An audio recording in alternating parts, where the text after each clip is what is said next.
Hey there DIYers, welcome back to the channel. Today we are going to do an unboxing and assembly of the Central Machinery 8 horsepower towable backhoe from Harbor Freight. So let's get right into it.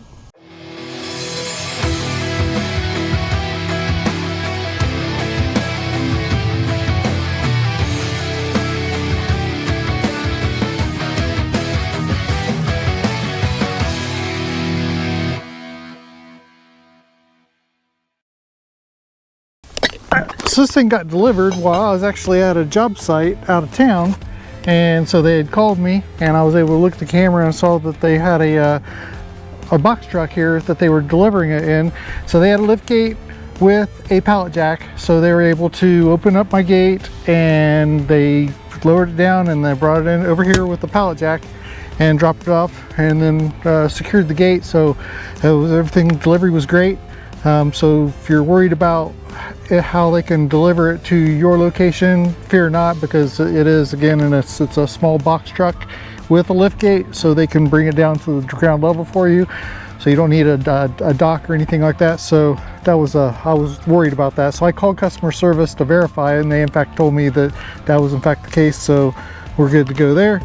So let's go ahead and get this thing going.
So it looks like it was plastic wrapped, so that it was covered by protected from the weather, even though my wife had come out and put a tarp on it just for extra protection, but it was covered, so fear not if it rains or whatever, you're covered there. So let's go ahead and get all these parts off of here. Let's see, I guess we got some tied down.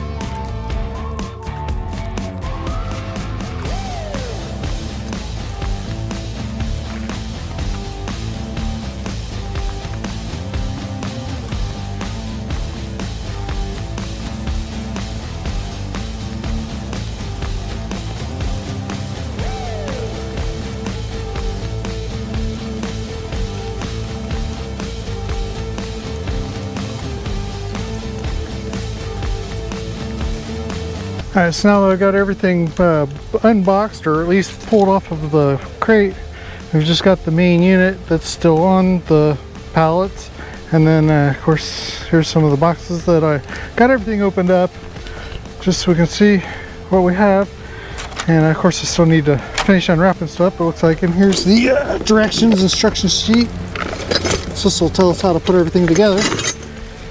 So we'll dive into this and get going. Alright, so the first thing we want to do is remove this dust cap and get this spindle connected to it.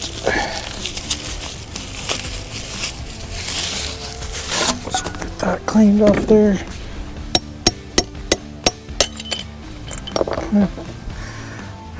Alright, so you need to make sure you got the wheel all the way back, and you'll know it's all the way back is that when all of your metal here is not exposed, as you can see, like, just have it pushed all the way back.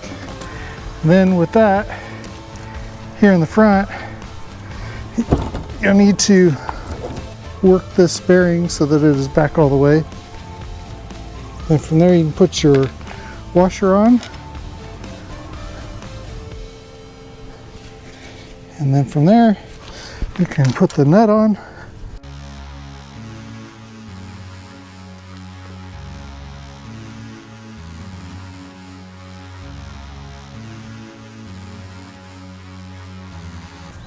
Okay, so the way you work this is you want this to be as hand tight as you can get it, and then just back it off one rotation until the cotter pin hole lines up with one of those slots.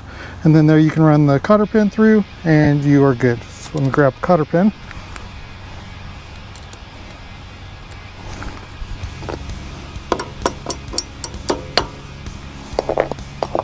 Okay, so when you're putting this cotter pin in, you want it to be facing like this, where the eye is facing out, as opposed to letting it sink down in there, because then you're going to have an issue with the cap going on. So have it so it's facing out, and then you'll want to bend the cotter pin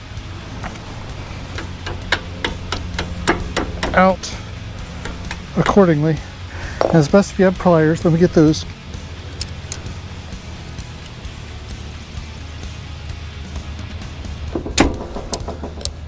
You'll bend this one the other way. Then you just use a hammer to tap them up out of the way.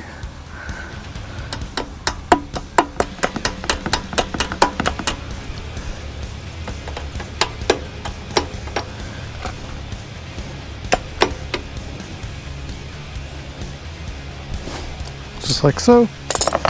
Then from there you can go ahead and put the dust cap on.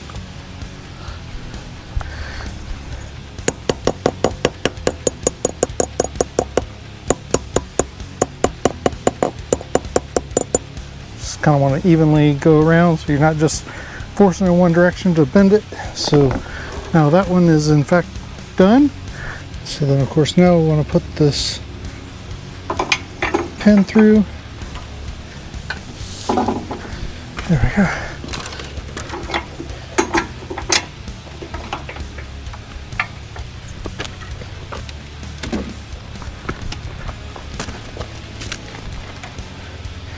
So then this will just go on there like so. Like that.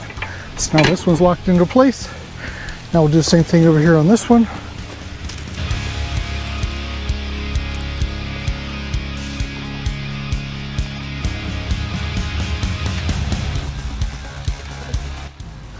Okay, so when you're going to pop off this dust cap, it's going to drop here. Most likely the washer and the bearing are going to pop out too, so you don't want it to get on the dirty ground. So have something clean. Like here, I'm just using a piece of the cardboard that came with the kit here. So we'll just give that a tap now. As you can see, yep, the bearing came out with it. So now that that is that, we'll go ahead and take a little bit of the grease again, and we'll put it on the shaft.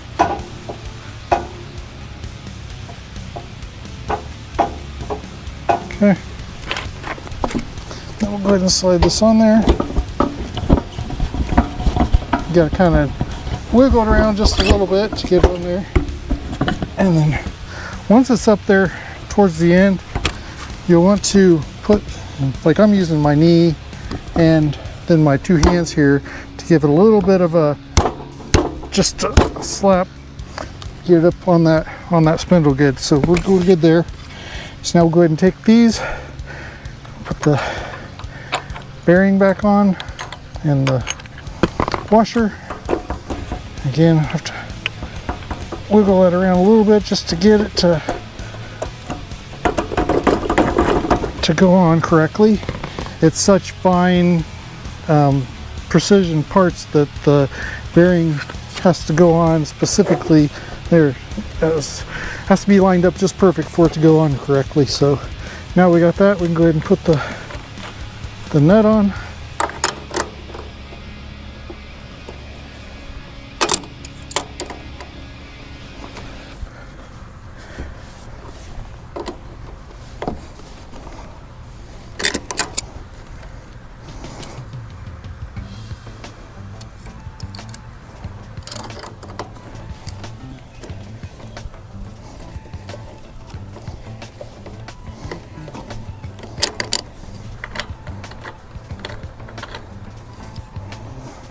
So I don't know if you can see here, this hole is not drilled through their center, so it's making it a little difficult to get the cotter pin through, but I'll have to work a bit and see if I can get that on there.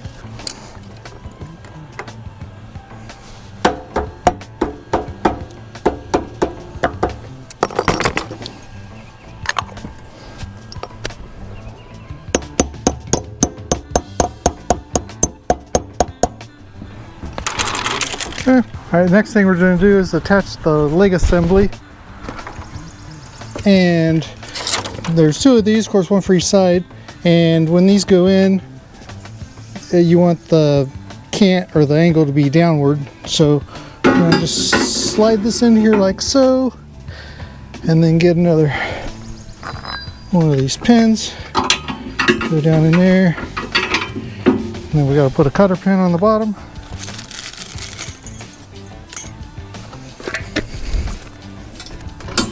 Okay, got that locked on there. So got that one on.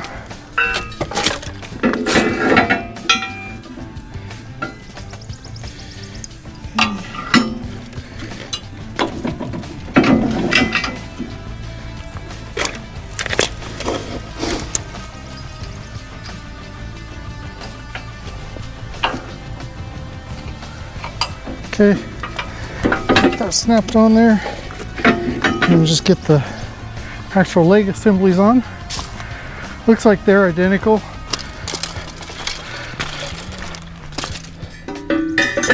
Okay. Alright, so we can see we can't get this in there because this isn't raised up enough. So I showed to use a pallet jack to raise this up to get that in. Alright, so now I got my pallet jack. I can go ahead and get this lifted up.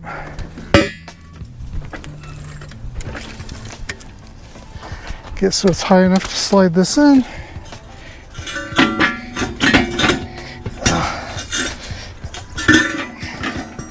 Okay, this has, looks like 3 positions you can put it. I'm gonna go ahead and put it at the closest just while we're getting it assembled. Set pin and cotter pin.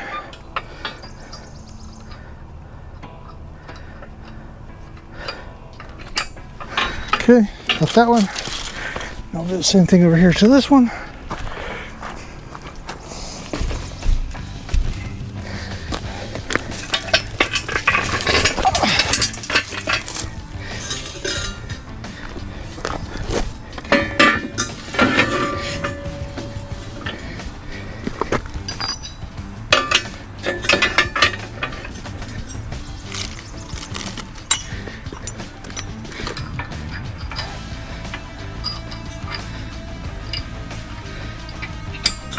Okay, got that. We're on the road here. So now, looks like we're ready to put on the main boom installation. All right, at this point, I think I want to go ahead and remove it off of the pallets so I can make sure I'm not being in, the pallets aren't getting in the way. So I'm going to just lift this up.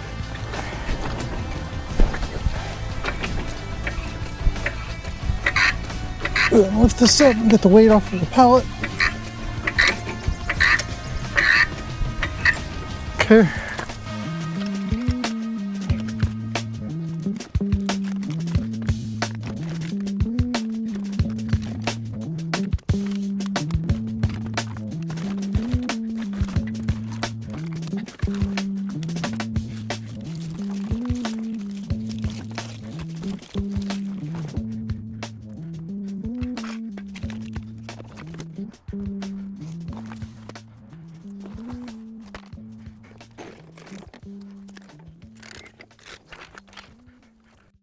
All right, so now I just need to lift this up to here, put this pin through there, and then reset this cotter pin on it. So it says use a floor jack, but it's really not super heavy. I can just rest it on my leg, and I can use that to position and get to where it needs to go. So that's what I'm going to do. So in fact, just use my leg.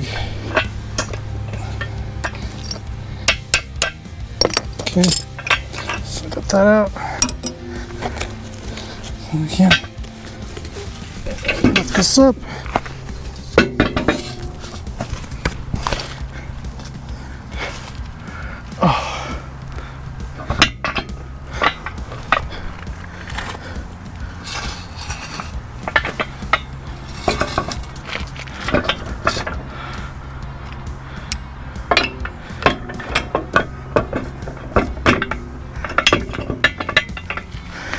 just getting lined up.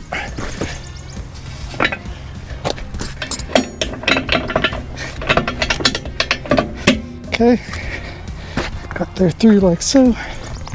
And just put this cotter pin back in.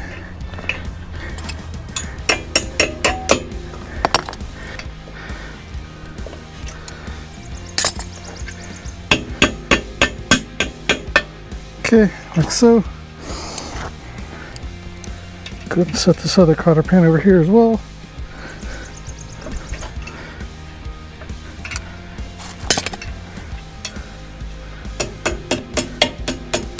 Yep. Next thing I want to do is lift the boom up with my jack and get it up high enough, and then we're going to attach the bucket mechanism here using the pen. So we'll get that done.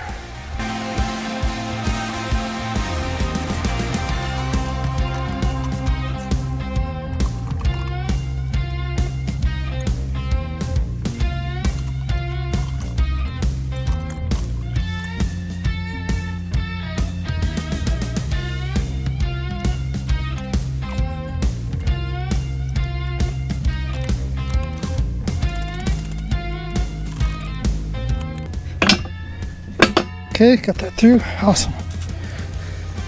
Let's get this cotter pin in.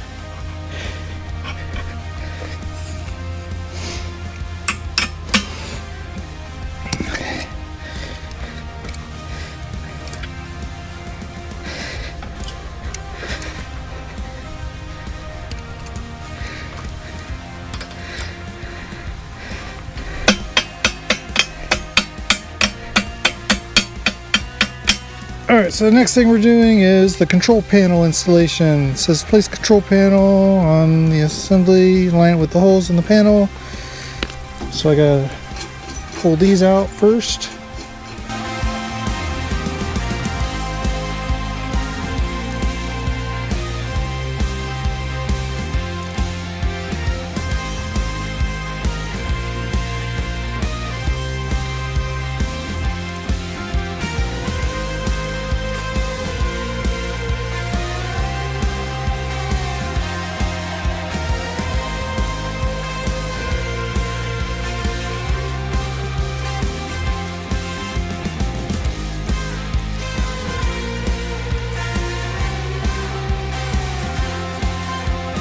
Okay, it says next pull the hydraulic hoses through here, through this channel, and through this little ring here.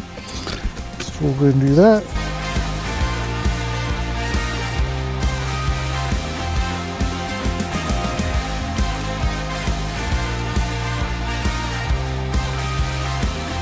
Okay, we'll get this through there. Now the one thing that can be said here is that there was one person that made a video that has this that said that just through working that these hoses are getting chafed on this little bracket, and they weren't sure how to handle that, but I think I've got a solution for that. So we'll come back to that and I'll show you what I'm going to do to protect this area to keep the hoses from chafing on this area here. Now it says to take each hose, each of these, and connect them to the corresponding number that is labeled on each of the connection points. So there are 6 hoses, so let's go ahead and get those connected. And it says to use a wrench, tighten all connections.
Next we have 4 hoses here that we need to connect to these fittings here, and they're all numbered. And we'll go with the one that's the furthest away or the most difficult to get to. And that would be number 10.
Okay, now we got those.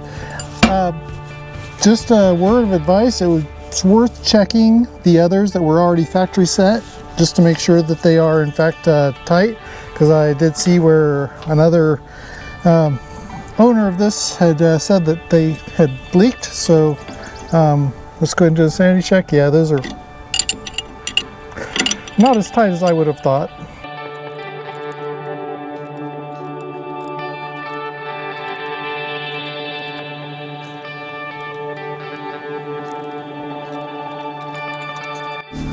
Okay, to actually get to access the nuts back here, I had to remove the front one. So they are not as tight as you would expect them to be, so you will need to remove these to get to the ones in the back. So that's what I'm doing right now. Okay, so just as we had double checked to make sure these are all tight, I want to make sure that the ones on the other end are tighter too. And so there's 4, there's the pump, the filter, and then there's 2 here on this compression cylinder. So I got to remove this little safety step cover here. So we'll go ahead and get that removed, and then we can check these 2 fittings.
Okay, so I got those. Now we just got these 2 fittings here. Check their tightness. Yeah, definitely they were all loose.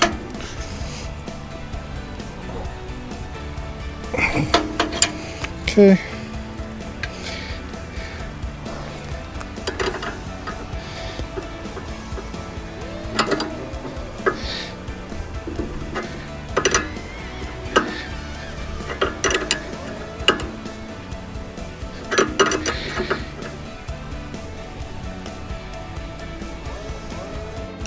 Okay, now it says to remove the dipstick and check the level on it. And it is not registering anything. So it's got a minimum and a maximum. So what I'm going to do, this is actually on a elevation, so it's leaning back, so it'd be registering higher than it really is. So if I go up to max, or just above max, then it ought to be good. So not sure exactly how much to put in this, so we will go a little at a time. Make sure I got a clean funnel. Yep. Now one thing, it may be difficult for some people to be able to fill this using a 5-gallon, so it may be recommended to take some of your fluid from the 5-gallon and put it in a smaller container before you go to pour it in. But I'm going to try it and see if I have any issue, and if I do, I'll do exactly that. So let's just see what we got here. It's not too heavy.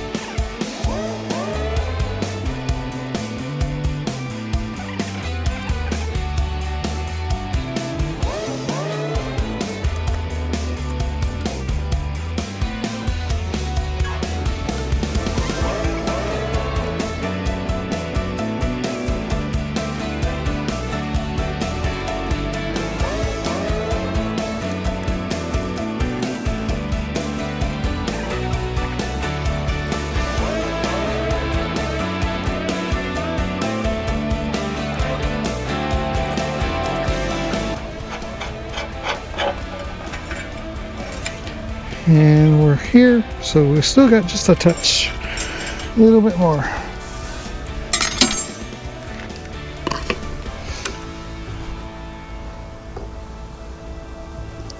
think we're actually using more than the 3 gallons. I think that's we're probably at 4 gallons right now.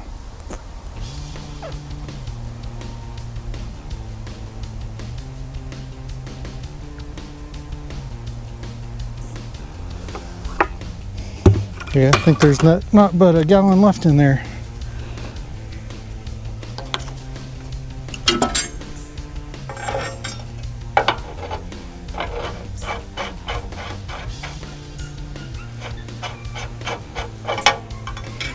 And looks like we are right up there, right at max.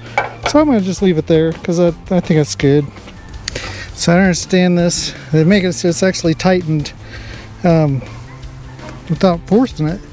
It's already tight, but it's got this rubber gasket at the top. But then it does say that for safe operation, the fluid level must not be below the minimum level. It says the fill plug is vented. When tightening the fill plug, tighten it securely, then back it off slightly. So it's like this rubber gasket really is not serving a purpose because we're not able to get down that far to it, seating onto the base of the. So there, we had it tightened and then we backed it off slightly. All right, so I think we're good there. And I'll have to just check for vibration that this doesn't loosen or whatever. Might have to come up with something that, you know, like it latches over to keep this from rotating, but man, I can't turn it with my fingers, so I don't think vibration will, but we'll just have to take a look at that. What I might do is take a marker or engrave that so that it's in line, so I know where it's tightened, and then I can see if it does move. That might be a thing to do. So, all right, so now it says prepare the engine for use, refer to the pre-start checks on page 18, and then we'll start the engine following the instructions on starting the engine on page 18. So let's jump over to page 18 real quick. And pre-checks, inspect the engine, look for damage, blah, blah, blah. Check the oil level. And then just fill it with fuel. Typical settings for an engine. All right, so let's go ahead and fill it with gas, check the oil, and then start this bad boy. All right, so it's got a nice filter right here coming in, so you don't have dirt and grime coming in.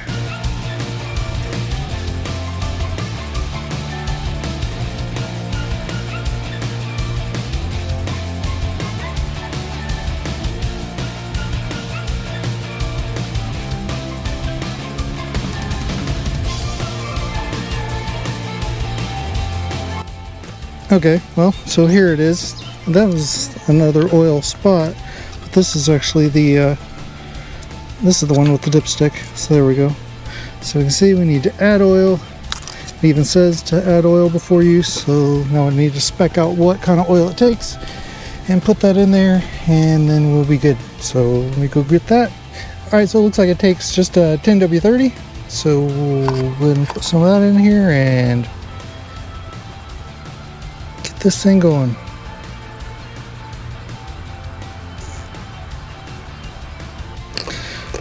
Okay, and so just as you should do, as I am now doing, I should have done from the beginning, is you want to wear protective gloves. I was working along there.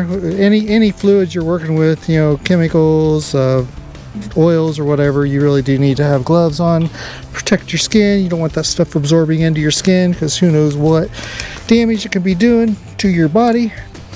And yeah, I just had a little I guess it was a moment with my father telling me to be using my gloves. So let's see where this is now.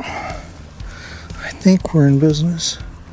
Yep, I can see it in the chamber, so I'm not even gonna pull it out and check it, because I can see that it's up to the level. So we are good on oil.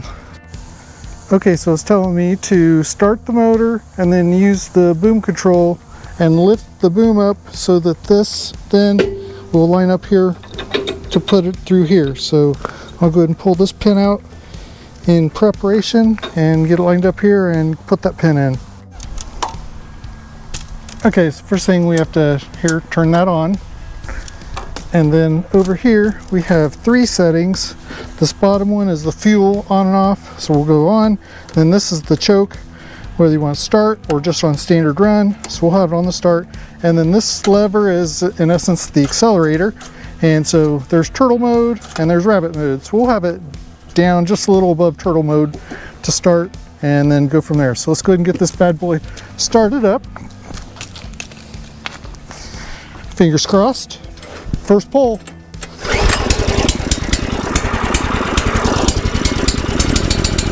Yeah, very first time it was ever started.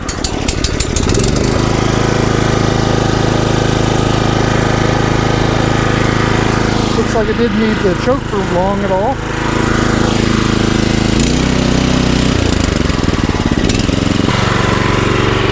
Now we're going to lift the boom until we can get this lined up with here.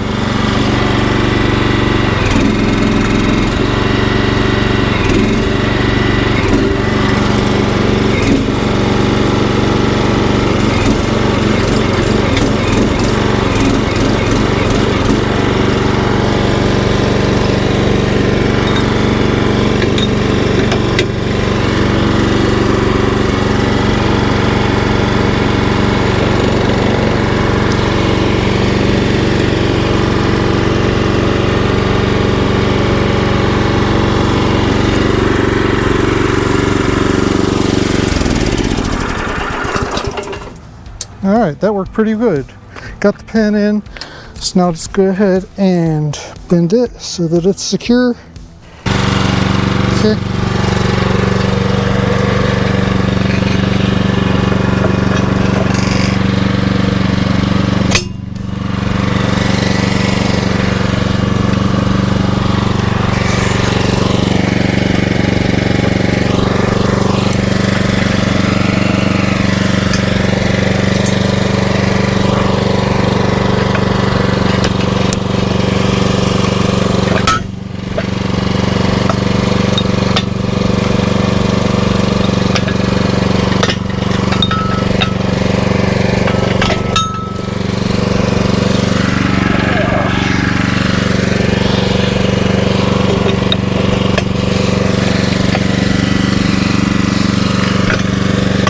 Alright.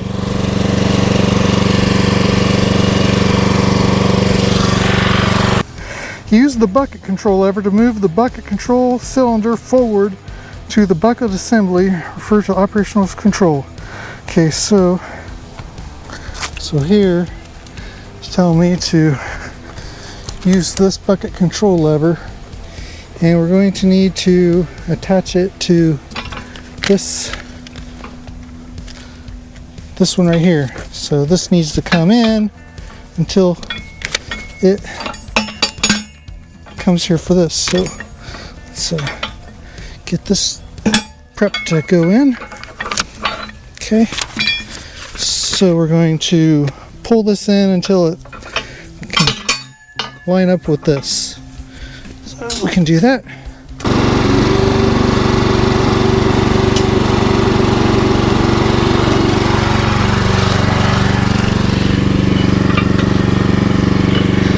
Yeah, it went a little too far.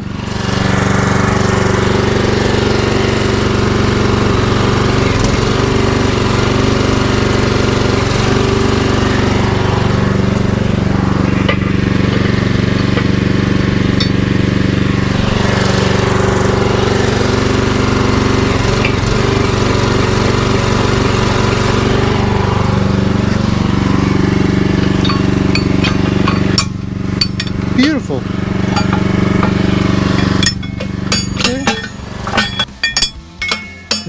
This cotter pin secured in there. Okay, and then same thing, spread it out to lock it in. All right, so I need to basically raise this up so that this lines up with this. So we'll go ahead and get this one prepared, get the cotter pin out, get that out, and so we'll raise it until this can line up with that. All right.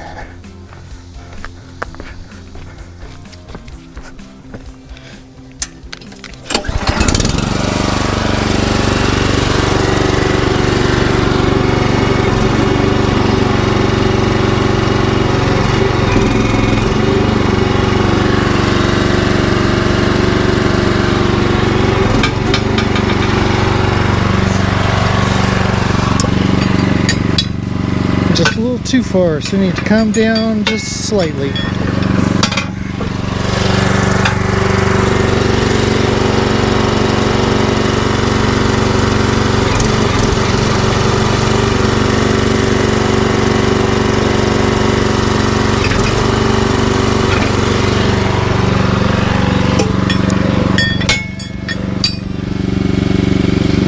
Looks pretty well lined up.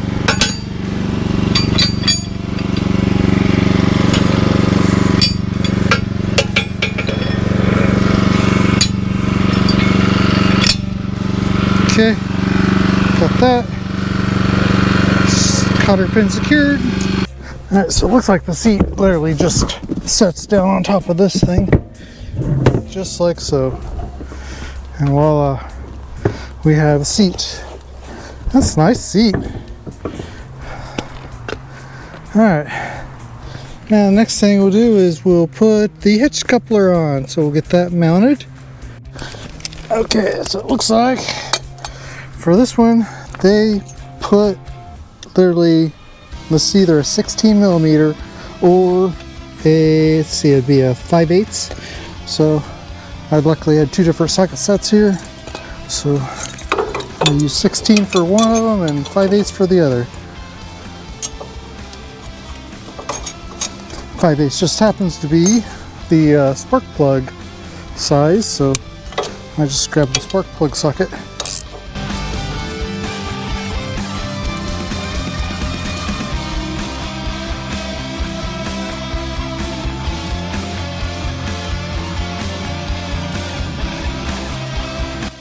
Alright, so the first thing we're going to do is put this piece on, and it's got this one part here with the extra welded extenders that will be going down. So this is the top part, and we're going to put it in the middle, and then we'll use the smallest of the 3 pins that they provided.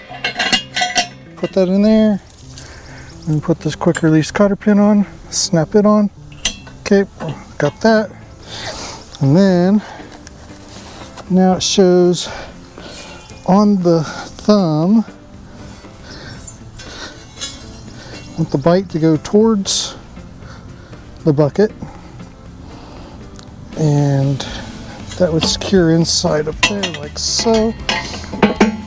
Okay.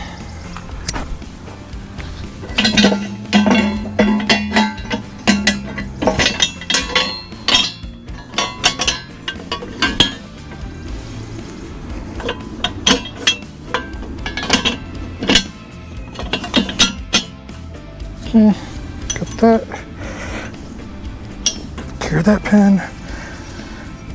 Then, oops. And this will just go up here and secure it like that.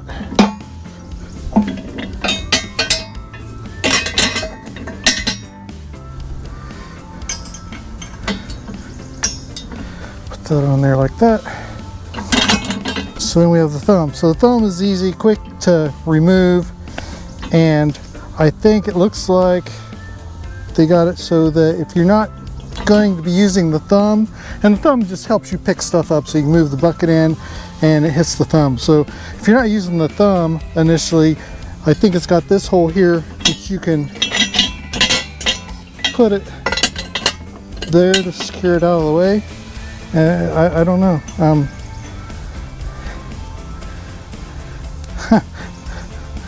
suppose it's kind of odd. Yeah. Let's go ahead and put the thumb back on.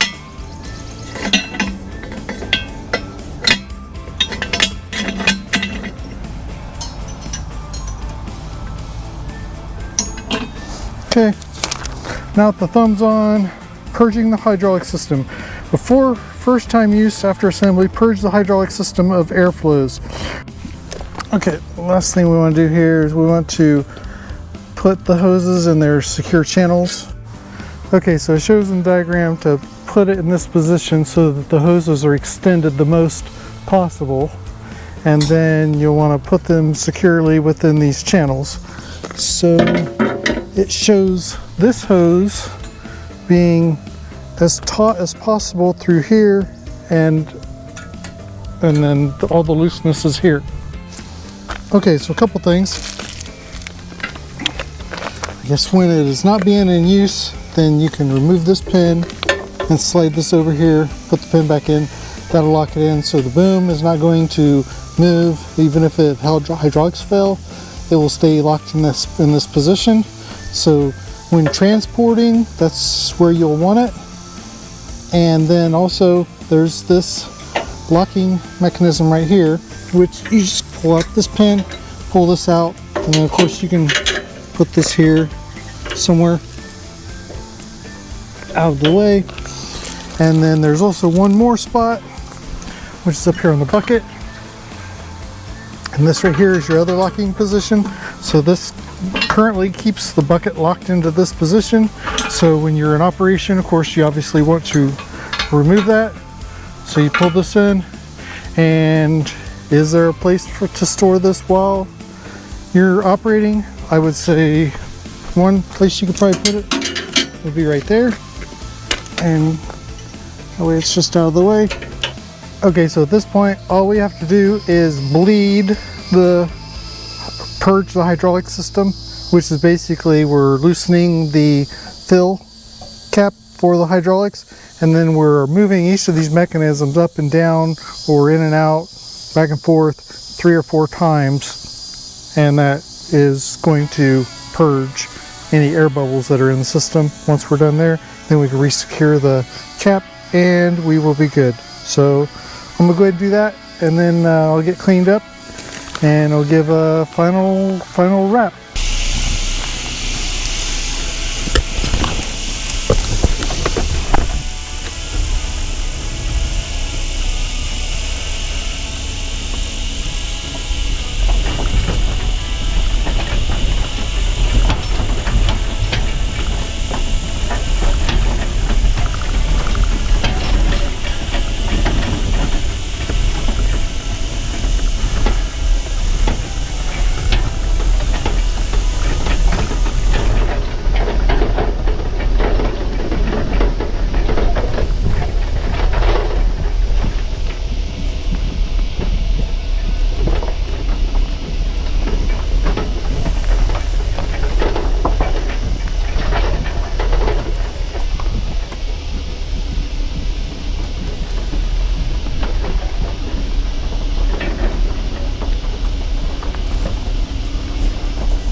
All right, folks, so there you have it. That's the backhoe assembly and or unboxing and assembly. And so here we have it. I towed it down here underneath my deck just to kind of protect a little bit. I'll probably get a cover for it.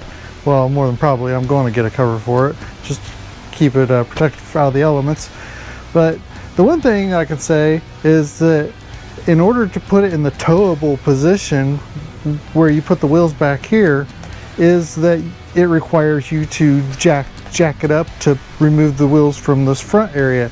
And to me, if you are out on a job and you're somewhere in really soft dirt and stuff, to have to then put it into towable mode seems like a rather big inconvenience. So like other guys I've seen, they've modified these or added a second set of wheels to it. That's certainly what I'll be doing, because I see that as being a big problem. Huge inconvenience. So there, yeah, I'm going to make another set of wheels and make it so that they can flip up or move out of the way, so that then these arms will be able to plant down in the ground. But overall, I'm really happy. So I didn't get any extra parts. I think there was one nut that I'm not sure what it went to, but so it was just one nut out of everything that I had extra. No missing parts, thank goodness for that. And everything fit, everything matched up. Again, the only one issue I had was on this one spindle. The screw hole for that, or the hole to tap in for the cotter pin, was off center, so it didn't quite line up with the nut. But I got it figured out. I got it working. I made it work.